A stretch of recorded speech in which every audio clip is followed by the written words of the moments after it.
$520,495,119. That's the amount the state of Indiana paid to incarcerate 27,320 inmates between June 30th of 2012 and July 1st of 2013.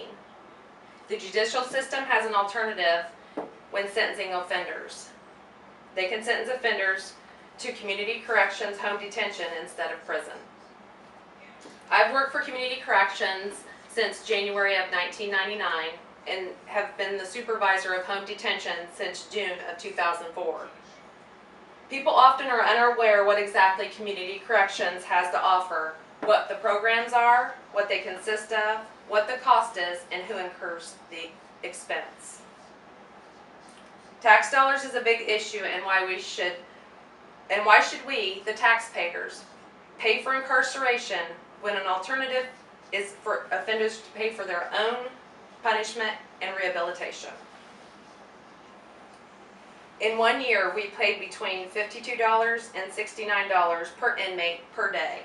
The cost of housing, food, and medical expenses for over 27,000 inmates, according to the DOC statistics located at in.gov/IDOC.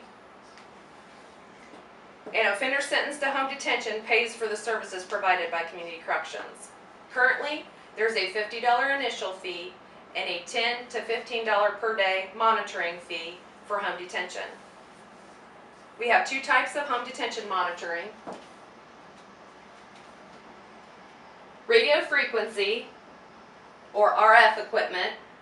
The field monitoring device hooks up to a landline phone, and the transmitter goes around the ankle of the offender. It communicates with our system and lets us know when an offender leaves and comes home. GPS, or global positioning systems. The tracker goes around the ankle, and the beacon sets inside the house, and once in range of the beacon, this works exactly as an RF equipment.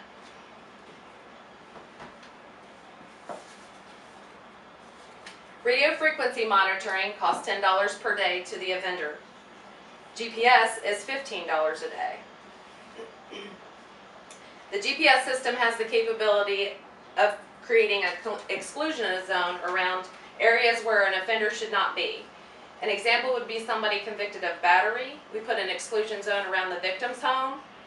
And in the case of sex offenders, we can put exclusion zones around victims' homes, parks, daycares, or schools, anywhere where children are known to frequent. Home detention offenders are required to report to the case manager a minimum of 1 time per week, to submit a schedule that the case manager can approve, when they can leave and when they are required to return. Offenders are also required to pay for their own medical expenses and drug treatment if the court orders them into drug treatment. Offenders are able to work, seek medical treatment, and participate in 12-step programs such as Alcoholics Anonymous, AA, or Narcotics Anonymous, NA.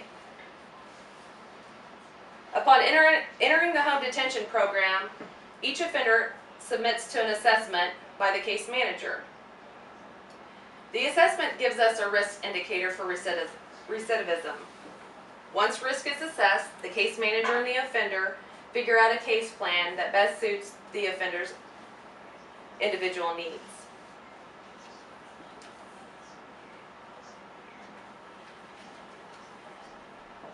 According to the Indiana Department of Corrections, this is a map of Indiana with recidivism rates.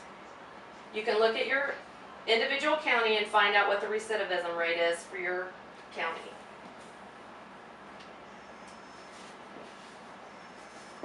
Recidivism is when an offender leaves incarceration and then returns within 3 years of being released. Community Corrections provides 12-step meetings twice per week, education classes, and referrals to drug treatment facilities such as Meridian Services. Offenders are drug screened at their own cost to hold them accountable for their own sobriety and compliance with the program. Taxpayers shouldn't pay millions of dollars to house people in prison who choose not to comply with the laws.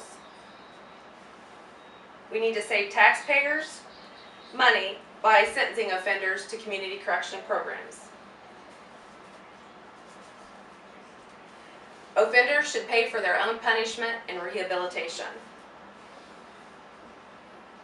Home detention offenders can pay for their own rehabilitation, punishment, contribute to society by working, and paying their own medical and treatment expenses.